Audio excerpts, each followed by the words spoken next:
Hello दोस्तों, क्या आप जानते हो कि दुनिया के सबसे ज्यादा 100 साल तक जीने वाले लोग जापान में रहते हैं और उनके इतने लंबे खुशहाल जीवन का राज है इकिगाई। इकिगाई एक जापानीज शब्द है जिसका मतलब होता है वो वजह जिसके लिए आप सुबह उठते हो, वो काम जो आपको जीने की असली खुशी देता है। ये किताब हमें सिखाती है कि कैसे छोटी छोटी चीजों में खुशी ढूंढकर मीनिंग और पर्पस वाली जिंदगी जीकर हम लंबे समय तक हेल्थी, एक्टिव और खुश रह सकते हैं। चाहे आपका पैशन हो, काम हो, हॉबीज हो या रिश्ते, इकिगाई सबको बैलेंस में लाने की कला है। इस किताब के इनसाइट्स सिर्फ हेल्थ या लॉन्जेविटी के बारे में नहीं है, बल्कि एक पर्पसफुल लाइफ जीने का रास्ता बताते हैं। अगर आप भी स्ट्रेस फ्री, एनर्जेटिक और फुलफिलिंग लाइफ चाहते हैं तो ये किताब आपके लिए गेम चेंजर साबित हो सकती है। Chapter 1, Ikigai. आपकी जिंदगी की वजह। दोस्तों, सोचो एक सुबह तुम उठते हो और तुम्हारे पास उठने की कोई रीजन ही नहीं है, ना कोई मोटिवेशन, ना एक्साइटमेंट, ना कोई गोल। कैसी लगेगी वो जिंदगी? थकी हुई, बोझिल और बेकार, है ना?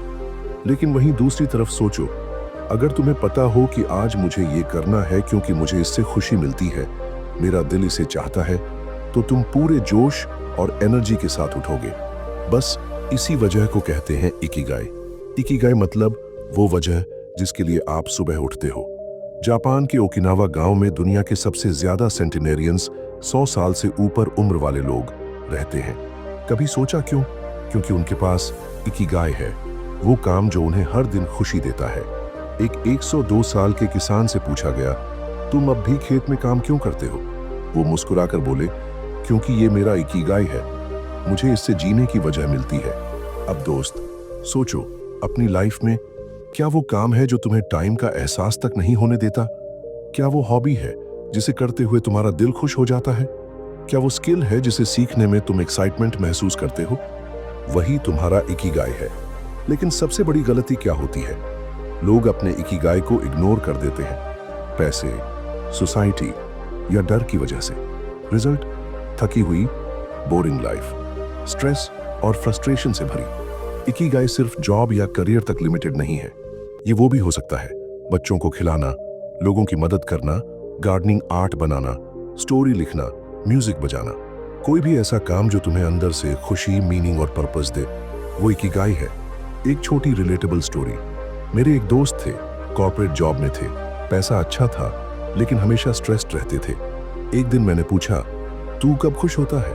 उसने कहा, जब मैं गिटार बजाता हूँ। मैंने कहा, फिर क्यों नहीं उसे टाइम देता?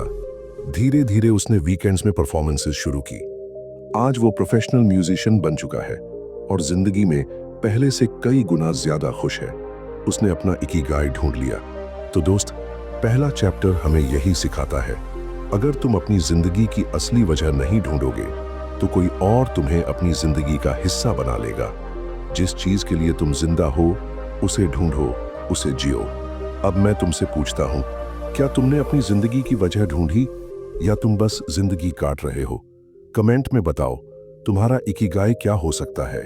और अगले चैप्टर में जानेंगे कैसे छोटे छोटे हैबिट्स आपकी लंबी और खुशहाल जिंदगी के लिए फाउंडेशन बनाते हैं। चैप्टर 2, छोटे छोटे सुख, सीक्रेट ऑफ लॉन्जेविटी। दोस्तों, हम अक्सर सोचते हैं कि खुश रहने के लिए बड़ी चीजें चाहिए, बड़ी गाड़ी, बड़ा घर, ढेर सारा पैसा। लेकिन क्या सच में ऐसा है? क्या जिंदगी की खुशी इन चीजों से आती है? जापान के ओकिनावा गांव के लोग कहते हैं, जिंदगी की सबसे बड़ी खुशी छोटी छोटी चीजों में छुपी होती है। यही इस चैप्टर का पहला सबक है। Enjoy the small pleasures of life. रोज सुबह अपने गार्डन के फूलों को देखना, दोस्तों के साथ चाय पर हंसना, बच्चों के साथ खेलना, अपने पालतू जानवर को खिलाना, ये सब छोटी छोटी चीजें हमारे दिमाग और दिल को खुशी से भर देती हैं। और यही खुशी स्ट्रेस को कम करती है, इम्यूनिटी को स्ट्रांग बनाती है और हमें लंबा जीवन देती है। एक रिलेटेबल कहानी। मेरे एक दोस्त थे जो हमेशा करियर में आगे बढ़ने की दौड़ में लगे रहते थे, हमेशा काम काम और काम। लेकिन एक दिन डॉक्टर ने बोला, तुम्हारा बीपी बहुत हाई है, स्ट्रेस कम करो। तब उसने पहली बार अपने बच्चों के साथ पार्क में बैठकर काइट उड़ाई। वो बोला, भाई, मैंने इतनी सुकून वाली खुशी बहुत सालों बाद महसूस की। उसी दिन उसने सीखा कि छोटी खुशियों को जीना जरूरी है। इकिगाई के इस प्रिंसिपल में एक और इंपॉर्टेंट बात है, slow down and be present. हम इतनी तेजी से भागते हैं कि अभी के पल को मिस कर देते हैं, लेकिन ओकिनावा के लोग हर काम को आराम से, ध्यान से, खुशी से करते हैं।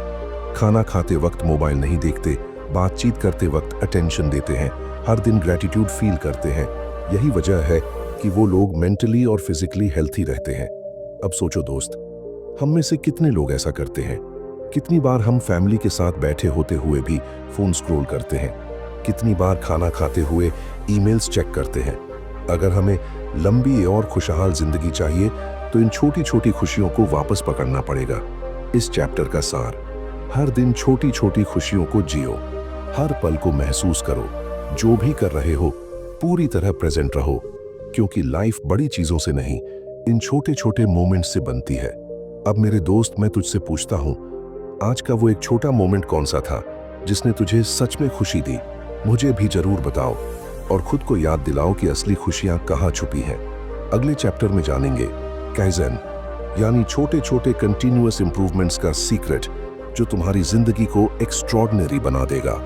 चैप्टर 3, काइज़ेन, धीरे धीरे खुद को बेहतर बनाना। दोस्तों, क्या आपने कभी सोचा कि एक बड़ा गोल अचीव करने के लिए एक बड़ा कदम उठाना जरूरी है? हम यही सोचते हैं, लेकिन इकिगाई का एक सीक्रेट कहता है, छोटे छोटे स्टेप्स से बड़ी जीत मिलती है। इसे कहते हैं काइज़ेन, कंटिन्यूअस इंप्रूवमेंट। काइज़ेन का मतलब है रोज थोड़ा थोड़ा खुद को बेटर बनाना। जापान के लोग इसे अपनी डेली लाइफ में फॉलो करते हैं, चाहे वो काम हो, हॉबी हो या हेल्थ हो। बड़ी गलती जो लोग करते हैं, एकदम परफेक्ट बनने की कोशिश करना। जिम ज्वाइन करते हैं और एक ही दिन में 2 घंटे एक्सरसाइज कर लेते हैं, फिर सोर हो जाते हैं, छोड़ देते हैं। डाइट शुरू करते हैं, एकदम जीरो शुगर, एक हफ्ते में बोर्ड होकर वापस जंक फूड पर आ जाते हैं। लेकिन काइज़ेन कहता है, रोज एक छोटा स्टेप लो, रोज बस 1% बेहतर बनो। एक रिलेटेबल एग्जाम्पल, एक आदमी था जो एक भी पुशअप नहीं कर सकता था। उसने सोचा, मैं रोज सिर्फ 8 पुशअप करूंगा। पहले दिन 1 पुशअप, दूसरे दिन 2 पुशअप्स, तीसरे दिन 3 पुशअप्स। 1 साल बाद वो 100 पुशअप्स करने लगा, वो भी बिना रुके। यही पावर है काइज़ेन की। इकिगाई का ये प्रिंसिपल हमें सिखाता है कि परफेक्शन नहीं, प्रोग्रेस जरूरी है। अगर तुम हर दिन बस थोड़ा थोड़ा ग्रो करते रहो, एक एक्स्ट्रा पेज पढ़ो, एक नया वर्ड सीखो, एक छोटा आइडिया अप्लाई करो, तो धीरे धीरे तुम एक ऐसी हाइट पर पहुंच जाओगे जिसकी तुमने कभी कल्पना भी नहीं की होगी। लेकिन प्रॉब्लम क्या है? लोग रिजल्ट्स जल्दी चाहते हैं। अगर एक हफ्ते में 6 पैक एबीएस नहीं दिखे तो वर्कआउट छोड़ देते हैं।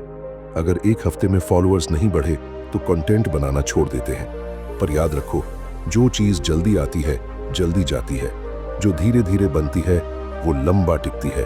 इस चैप्टर का सार, परफेक्ट स्टार्ट मत ढूंढो, बस शुरू करो। रोज एक छोटा स्टेप लो, अपने छोटे छोटे इंप्रूवमेंट सेलिब्रेट करो। एक दिन वो छोटे कदम तुम्हें बड़ी कामयाबी की तरफ ले जाएंगे।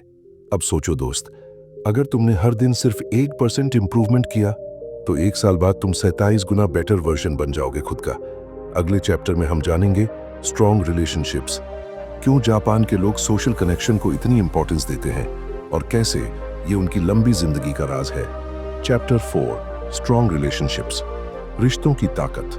दोस्तों, क्या आपको पता है कि जापान के ओकिनावा गांव में लोग सबसे लंबी उम्र तक जीते हैं? लेकिन इसका राज सिर्फ उनकी डाइट या एक्सरसाइज नहीं है। इसका एक बड़ा कारण है उनके मजबूत रिश्ते। वहां के लोग एक दूसरे से गहरे जुड़े रहते हैं। वो छोटे छोटे ग्रुप्स बनाते हैं जिन्हें मोआई कहते हैं। मोआई मतलब एक ऐसा ग्रुप जहां लोग एक दूसरे का साथ देते हैं, खुशी दुख शेयर करते हैं, एक दूसरे की मदद करते हैं। जब कोई बीमार होता है, मोआई उसका साथ देता है। जब किसी की जरूरत होती है, मोआई उसकी मदद करता है। जब कोई अकेला महसूस करता है, मोआई उसे कंपनी देता है। यही वजह है कि वो लोग मेंटली और इमोशनली स्ट्रांग रहते हैं। लोनलीनेस, डिप्रेशन, एंजाइटी उनसे दूर रहती है। एक रिलेटेबल एग्जाम्पल, मुझे याद है मेरे कॉलेज का दोस्त राज, जब उसका बिजनेस फेल हुआ वो टूट गया, अकेला हो गया। लेकिन उसके 3-4 सच्चे दोस्त उसके साथ खड़े रहे। वो रोज उससे मिलने जाते, उसे मोटिवेट करते, उसकी मदद करते। कुछ महीनों बाद राज ने दोबारा बिजनेस शुरू किया और इस बार सक्सेस पाई। वो खुद कहता है, अगर मेरे दोस्त उस वक्त मेरे साथ नहीं होते, मैं हार मान लेता। यही ताकत होती है मजबूत रिश्तों की। इकिगाई का ये प्रिंसिपल हमें सिखाता है, अगर आपको लंबा और खुशहाल जीवन चाहिए तो अपने आसपास पॉजिटिव और सपोर्टिव लोग रखो। अपने पुराने दोस्तों से कनेक्शन फिर से बनाओ, फैमिली के साथ समय बिताओ, छोटे छोटे ग्रुप्स बनाओ जहां ट्रस्ट हो, ऑनेस्टी हो, फेक रिश्तों से दूर रहो। वो एनर्जी खा जाते हैं। जब आपके पास ऐसे लोग होते हैं जो आपको अपलिफ्ट करते हैं, तब चैलेंजेस भी छोटे लगते हैं। प्रॉब्लम क्या है? आजकल लोग सोशल मीडिया के लाइक्स, फॉलोअर्स के पीछे भागते हैं, पर असली कनेक्शन भूल जाते हैं। लाखों फॉलोअर्स होने से कोई फर्क नहीं पड़ता अगर आपके पास मुश्किल वक्त में खड़ा होने वाला एक भी सच्चा इंसान नहीं है। इसलिए जरूरी है क्वालिटी रिलेशनशिप्स बनाना। इस चैप्टर का सार, स्ट्रॉन्ग और जेन्युइन रिलेशनशिप्स बनाओ अपनी कम्युनिटी में।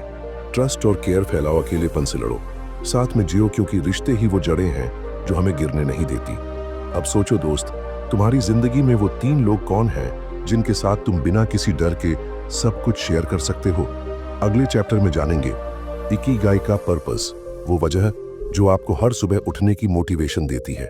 चैप्टर 5, पर्पस, वो वजह जो आपको हर सुबह जगाती है। दोस्तों, क्या आपको कभी लगा है कि सुबह उठते ही मन में एक्साइटमेंट हो, एनर्जी हो और कुछ बड़ा करने की चाहत हो? यही है इकिगाई का सबसे पावरफुल हिस्सा, पर्पस, यानी जिंदगी की वजह। जापान के लोग कहते हैं, अगर आपके पास जीने की वजह है तो आप किसी भी मुश्किल को पार कर सकते हैं। अगर आपके पास गोल है तो आप कभी हार नहीं मानते। लेकिन प्रॉब्लम यह है, आज बहुत से लोग बस सरवाइव कर रहे हैं। सुबह उठते हैं, काम पर जाते हैं, शाम को थक कर लौटते हैं, टीवी देखते हैं और फिर सो जाते हैं। लेकिन वो जी नहीं रहे, बस जिए जा रहे हैं। एक रिलेटेबल एग्जाम्पल, मेरा एक दोस्त रावी था। वो एक अच्छी नौकरी में था, अच्छी सैलरी, अच्छी लाइफ, लेकिन अंदर से खुश नहीं था। एक दिन उसने मुझसे कहा, भाई, मैं हर सुबह बेमन से उठता हूँ, लगता है जैसे मेरी लाइफ में कोई मतलब नहीं है। मैंने उससे पूछा, अगर पैसे की जरूरत ना होती तो तू क्या करता? उसने बिना सोचे जवाब दिया, मैं बच्चों को फ्री में पढ़ाता। वो बात उसके दिल में घर कर गई। कुछ महीनों बाद उसने वीकेंड्स में बच्चों को पढ़ाना शुरू कर दिया। धीरे धीरे वो इतना खुश रहने लगा कि उसने अपनी जॉब छोड़ दी और फुल टाइम एक एनजीओ शुरू किया। आज रावी कहता है, मुझे हर सुबह उठने की असली वजह मिल गई है। यही होता है जब आप अपना इकिगाई पर्पस ढूंढ लेते हो। इकिगाई का ये प्रिंसिपल कहता है, अपनी जिंदगी का वो काम ढूंढो जिसमें तुम्हें खुशी मिले, तुम अच्छे हो, दुनिया को उसकी जरूरत हो और उसके लिए लोग पैसे देने को तैयार हो। जब ये चारों चीजें मिलती हैं, वहीं से शुरू होता है आपका इकिगाई। प्रॉब्लम क्या है? लोग अपनी पैशन को सीरियस नहीं लेते। उन्हें लगता है शायद ये हॉबी ही ठीक है, करियर नहीं बन सकता। लेकिन दुनिया के सबसे सक्सेसफुल लोग, उन्होंने अपनी पैशन को ही अपना काम बना लिया। Virat Kohli, cricket AR Rahman, music APJ Abdul Kalam, science, उन्होंने वही किया जो उनका दिल कहता था। इस चैप्टर का सार, अपनी स्ट्रेंथ्स पहचानो, वो काम ढूंढो जिसमें तुम्हें खुशी मिलती है। अपनी स्किल्स से दूसरों की मदद करो, अपने इकिगाई को एक्शन में लाओ। जब आपको अपनी वजह मिल जाती है, तब हर सुबह अलार्म की जरूरत नहीं होती। आपका पर्पस आपको उठा देता है। अब सोचो दोस्त, अगर आज से 5 साल बाद लोग तुम्हारे बारे में एक लाइन में कुछ बोले, तो वो क्या होना चाहिए? अगले चैप्टर में जानेंगे फ्लो, वो सीक्रेट स्टेट जहां काम करते वक्त टाइम उड़ जाता है और हैप्पीनेस हाईएस्ट होती है। चैप्टर 6, फ्लो, वो जादुई स्थिति जहां टाइम उड़ जाता है। दोस्तों, क्या कभी ऐसा हुआ कि आप कोई काम कर रहे थे और आपको वक्त का पता ही नहीं चला? आपने क्लॉक देखी, अरे 3 घंटे कब निकल गए? यही है वो जादुई स्थिति जिसे कहते हैं फ्लो, यानी एकदम डीप फोकस की हालत। फ्लो वो मोमेंट है जब आप पूरी तरह अपने काम में खो जाते हो, डिस्ट्रैक्शंस गायब हो जाते हैं, आप बेस्ट परफॉर्मेंस देते हो और काम से खुशी मिलती है। इकिगाई के साइंटिस्ट्स कहते हैं, जो लोग रोज फ्लो में रहते हैं, उनकी जिंदगी में ज्यादा हैप्पीनेस और सेटिस्फैक्शन होता है। एक रिलेटेबल एग्जाम्पल, मेरा एक दोस्त नेहा, वो एक आर्टिस्ट है, पेंटिंग्स बनाती है। जब वो पेंट करना शुरू करती है तो कहती है, मुझे कुछ दिखाई नहीं देता, कुछ सुनाई नहीं देता, बस मैं और मेरा कैनवस। एक दिन उसने बताया, पेंटिंग करते वक्त मुझे टाइम का होश नहीं रहता, लगता है जैसे मैं किसी और दुनिया में हूं। यही है फ्लो की मैजिक। लेकिन आजकल ज्यादातर लोग फ्लो में नहीं पहुंच पाते, क्योंकि नोटिफिकेशन, सोशल मीडिया, मल्टीटास्किंग, इन सब ने हमारा फोकस तोड़ दिया है। इकिगाई का ये प्रिंसिपल कहता है, फ्लो पाने के लिए आपको ऐसा काम ढूंढना पड़ेगा जो आपके स्किल लेवल को चैलेंज करे, ना बहुत आसान हो ना बहुत मुश्किल, आपकी पूरी अटेंशन खींच ले। जब आप उस जोन में पहुंचते हो तब हर दिन मीनिंगफुल बन जाता है। फ्लो पाने के टिप्स: काम करते वक्त फोन साइलेंट करो, हर 90 मिनट्स बाद छोटा ब्रेक लो, एक टाइम पर एक ही काम करो, ऐसा टास्क चुनो जो दिलचस्प हो, बोरिंग ना लगे, और सबसे जरूरी, अपने काम में इंप्रूवमेंट की हंगर रखो, क्योंकि फ्लो तभी आता है जब आप चैलेंज एक्सेप्ट करते हो।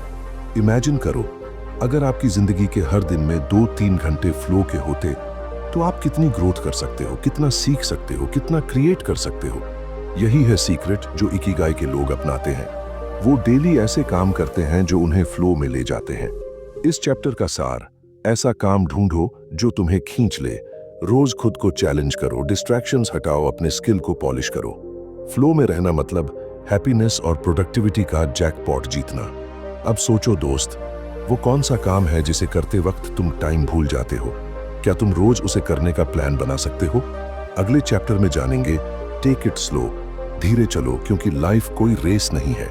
चैप्टर 7, टेक इट स्लो, धीरे चलो, क्योंकि जिंदगी कोई दौड़ नहीं है। दोस्तों, आज की दुनिया में सब भाग रहे हैं। जल्दी ऑफिस जाना है, जल्दी काम खत्म करना है, जल्दी पैसा कमाना है, जल्दी सक्सेस चाहिए। लेकिन इकिगाई सिखाता है, धीरे चलो, लाइफ एंजॉय करो। जापान के ओकिनावा गांव में लोग हमेशा आराम से चलते हैं। उनका मोटो है हारा हचीबू, यानी तब तक खाओ जब तक पेट 80% भर जाए, ना ओवर ईट करना, ना ओवर स्पीड करना। वो लोग कहते हैं, जल्दी में खाना नुकसान करता है, जल्दी में डिसीजन लेने से गलती होती है, जल्दी में रिश्ते कमजोर हो जाते हैं। एक रिलेटेबल एग्जाम्पल, मेरा एक दोस्त अंकित, वो हर वक्त हस्टल करता था। भाई, मुझे जल्दी मिलियनेयर बनना है, जल्दी प्रमोशन चाहिए, जल्दी सब कुछ चाहिए। एक दिन वो हॉस्पिटल में था, बीपी हाई, स्ट्रेस ज्यादा। डॉक्टर ने कहा, अगर इसी स्पीड से भागते रहे तो जिंदगी छोटी हो जाएगी। तब उसे समझ आया, जिंदगी स्प्रिंट नहीं है, मैराथन है। आज अंकित स्लो डाउन कर चुका है। वो सुबह वॉक करता है, खाना शांति से खाता है, अपने काम के साथ फैमिली टाइम भी एंजॉय करता है, और गेस व्हाट, उसकी प्रोडक्टिविटी पहले से ज्यादा हो गई है। इकिगाई का ये प्रिंसिपल कहता है, जो लोग धीरे चलते हैं वो ज्यादा जिंदा रहते हैं, क्योंकि वो चीजों को ऑब्जर्व करते हैं, वो नेचर को फील करते हैं, वो हर काम में माइंडफुलनेस लाते हैं। जल्दी में अक्सर हम स्मॉल हैप्पीनेस मिस कर देते हैं। टेक इट स्लो के फायदे: स्ट्रेस कम होता है, डिसीजन मेकिंग बेहतर होती है, हेल्थ इंप्रूव होती है, रिश्ते स्ट्रांग होते हैं। इमेजिन करो, अगर हर दिन तुम बिना भागे, बिना डर के शांति से जो, तो कैसी पीसफुल और फुलफिलिंग लाइफ होगी। इस चैप्टर का सार: कभी कभी रुकना जरूरी होता है। हर काम में अवेयरनेस लाओ, एंजॉय करो प्रोसेस को, सिर्फ रिजल्ट को नहीं, अपने इमोशंस, थॉट्स और एक्शंस को ऑब्जर्व करो। याद रखो, धीरे चलना हार नहीं है, ये स्मार्टनेस है। अब सोचो दोस्त, तुम्हारी लाइफ में कौन सी एक चीज है जिसमें तुम्हें स्लो डाउन करने की जरूरत है? क्या वो रिलेशनशिप्स हैं, हेल्थ है, या खुद के लिए टाइम निकालना? Chapter 8, surround yourself with good people, अच्छे लोगों के साथ रहो जो आपकी उम्र और खुशी बढ़ाते हैं। दोस्तों, क्या आपने कभी नोटिस किया है, कुछ लोगों के साथ बैठते ही पॉजिटिविटी महसूस होती है और कुछ लोगों के साथ रहते ही थकावट महसूस होती है। इकिगाई का एक पावरफुल प्रिंसिपल है, अच्छे लोगों के साथ रहो, पॉजिटिव सर्कल्स बनाओ। जापान के ओकिनावा गांव में मोआई कल्चर है। बचपन से ही छोटे ग्रुप्स बनते हैं। ये ग्रुप्स एक दूसरे को इमोशनल और फाइनेंशियल सपोर्ट देते हैं, एक दूसरे के दुख सुख में साथ रहते हैं, इसलिए वहां के लोग स्ट्रेस कम महसूस करते हैं और ज्यादा लंबी उम्र तक खुश रहते हैं। एक रिलेटेबल एग्जाम्पल, मेरा दोस्त राहुल, वो एक टाइम पर ऐसे दोस्त के साथ रहता था जो हर वक्त कंप्लेन करता था, जिंदगी बेकार है, काम का कोई मतलब नहीं, मुझे कुछ नहीं बदलना। धीरे धीरे राहुल भी नेगेटिव सोचने लगा, उसकी एनर्जी गिर गई, मोटिवेशन खत्म होने लगा। फिर उसने डिसीजन लिया, मुझे ऐसे लोगों के साथ रहना है जो मुझे इंस्पायर करें। उसने नई कंपनी ज्वाइन की, जिम ज्वाइन की जहां पॉजिटिव लोग थे, और ग्रेजुअली उसकी थिंकिंग बदल गई। आज राहुल मोटिवेटेड रहता है, प्रोग्रेस कर रहा है, क्योंकि उसने अपने आसपास पॉजिटिव लोग चूज किए। इकिगाई का मैसेज साफ है, हमारा एनवायरनमेंट हमारी लाइफ शेप करता है। अगर आप सफल, खुश और मोटिवेटेड लोगों के बीच हो, आप भी वैसे बनोगे। अगर आप हमेशा कंप्लेन करने वाले लोगों में हो, आपकी एनर्जी भी ड्रेन होगी। पॉजिटिव लोगों के फायदे, वो आपको एनकरेज करते हैं, आपकी अचीवमेंट सेलिब्रेट करते हैं, मुश्किल समय में सपोर्ट देते हैं, आपके साथ ग्रोथ की बातें करते हैं। इमेजिन करो, अगर आपके दोस्त, फैमिली और कॉलीग्स हमेशा आपको अपलिफ्ट करें, तो आपकी जिंदगी कितनी ब्राइट हो सकती है। इस चैप्टर का सार, अपने आसपास ऐसे लोग रखो जो तुम्हारी ग्रोथ में मदद करें। नेगेटिव और टॉक्सिक लोगों से दूरी बनाओ। स्ट्रॉन्ग और केयरिंग कम्युनिटी बिल्ड करो। ऐसे ग्रुप्स में रहो जो तुम्हारे गोल्स और वैल्यूज को रिस्पेक्ट करें। याद रखो, जिन 5 लोगों के साथ आप सबसे ज्यादा समय बिताते हो, आप उन्हीं का एवरेज बन जाते हो। अब सोचो दोस्त, क्या तुम्हारे आसपास ऐसे लोग हैं जो तुम्हें इंस्पायर करते हैं? और अगर नहीं, तो तुम्हें कौन से नए सर्कल्स में जाना चाहिए? अगले चैप्टर में जानेंगे स्माइल, मुस्कान की ताकत और ये कैसे आपकी उम्र और रिश्तों को बढ़ाती है। चैप्टर 9, स्माइल, मुस्कुराओ, क्योंकि मुस्कान में छुपा है लंबी उम्र और खुशहाल जीवन का राज। दोस्तों, क्या आपको पता है, मुस्कान सिर्फ आपके चेहरे की डेकोरेशन नहीं है, ये आपकी सेहत, रिश्तों और हैप्पीनेस के लिए एक पावरफुल टूल है। इकिगाई कहता है, smile even when things are tough. जब आप मुस्कुराते हो तो आपके दिमाग में एंडोर्फिन्स, हैप्पी हार्मोन्स रिलीज होते हैं, स्ट्रेस लेवल कम होता है और आपके आसपास पॉजिटिव वाइब्स फैलती हैं। ओकिनावा के बुजुर्ग लोग हमेशा जेंटल मुस्कान लिए रहते हैं, क्योंकि वो जानते हैं कि एक छोटी सी मुस्कान भी दिन को बेहतर बना सकती है। एक रिलेटेबल एग्जाम्पल, मेरे जानने वाले एक अंकल थे, शुक्ला जी। हमेशा सीरियस रहते थे, काम में बिजी, कभी हंसते नहीं थे। धीरे धीरे उनका बीपी बढ़ने लगा, डिजेस्शन खराब होने लगा। फिर डॉक्टर ने उन्हें सिंपल सी सलाह दी, हर दिन कम से कम 5 बार दिल से मुस्कुराओ। शुरुआत में उन्हें ऑकवर्ड लगा, लेकिन धीरे धीरे आदत बन गई। आज वो हल्की सी मुस्कान के साथ लोगों से बात करते हैं। उनके रिश्ते बेहतर हो गए, हेल्थ इंप्रूव हुई और स्ट्रेस ऑलमोस्ट गायब हो गया। सिर्फ एक स्माइल ने उनकी लाइफ चेंज कर दी। इकिगाई कहता है, जो लोग मुस्कुराते हैं वो अपने पेन को भी हल्का कर लेते हैं। मुस्कान इम्यूनिटी बढ़ाती है, दिल को हेल्थी रखती है, दूसरों को आपकी तरफ अट्रैक्ट करती है, ट्रस्ट और बॉन्डिंग स्ट्रॉन्ग करती है। स्माइलिंग के फायदे, आपकी बॉडी पॉजिटिव सिग्नल्स देती है, आपके चेहरे की मसल्स रिलैक्स्ड रहती हैं, आपके आसपास के लोग भी कंफर्टेबल फील करते हैं। इमेजिन करो, अगर आप हर मुश्किल में भी एक छोटी सी मुस्कान रखो, तो कितनी बड़ी ताकत बन सकते हो। इस चैप्टर का सार, मुस्कुराओ, चाहे छोटी प्रॉब्लम हो या बड़ी। हर दिन मुस्कान को अपनी रूटीन का हिस्सा बनाओ। अपनी मुस्कान से दूसरों की लाइफ में भी रोशनी लाओ। याद रखो, मुस्कुराना फ्री है, लेकिन इसका असर प्राइसलेस है। अब सोचो दोस्त, आज किस इंसान को आप अपनी मुस्कान देकर उसका दिन बेहतर बना सकते हो? कौन है वो जिसे आपकी एक स्माइल की जरूरत है? चैप्टर 10, रिकनेक्ट विद नेचर, प्रकृति के साथ जुड़ो और अपनी इनर पीस पाओ। दोस्तों, आज जब हम सब टेक्नोलॉजी, फोन और सोशल मीडिया में बिजी हैं, हमने एक चीज को सबसे ज्यादा इग्नोर किया है, प्रकृति से कनेक्शन। इकिगाई के प्रिंसिपल्स में एक गहरा मैसेज है, जो लोग रोजाना प्रकृति के बीच टाइम बिताते हैं, वो ज्यादा खुश, स्ट्रेस फ्री और लंबी उम्र तक जीते हैं। ओकिनावा के लोग रोज खेतों में काम करते हैं, समंदर किनारे वॉक करते हैं, पेड़ों के बीच चाय पीते हैं। उनका नेचर से डेली कनेक्शन उनकी बॉडी और माइंड को हील करता है। एक रिलेटेबल एग्जांपल, मेरा दोस्त नीराज कॉर्पोरेट जॉब करता था, हर दिन लैपटॉप, फोन और ईमेल्स में खोया रहता था। धीरे धीरे उसे एंजाइटी होने लगी, नींद कम होने लगी। एक दिन डॉक्टर ने सिंपल सलाह दी, हर दिन 20 मिनट पार्क में बैठो या पेड़ों के बीच वॉक करो। नीराज ने ये फॉलो किया। शुरुआत में लगा टाइम वेस्ट हो रहा है, लेकिन 2 हफ्तों में उसकी एंजाइटी कम हो गई, नींद बेटर हो गई और वो खुद को हल्का महसूस करने लगा।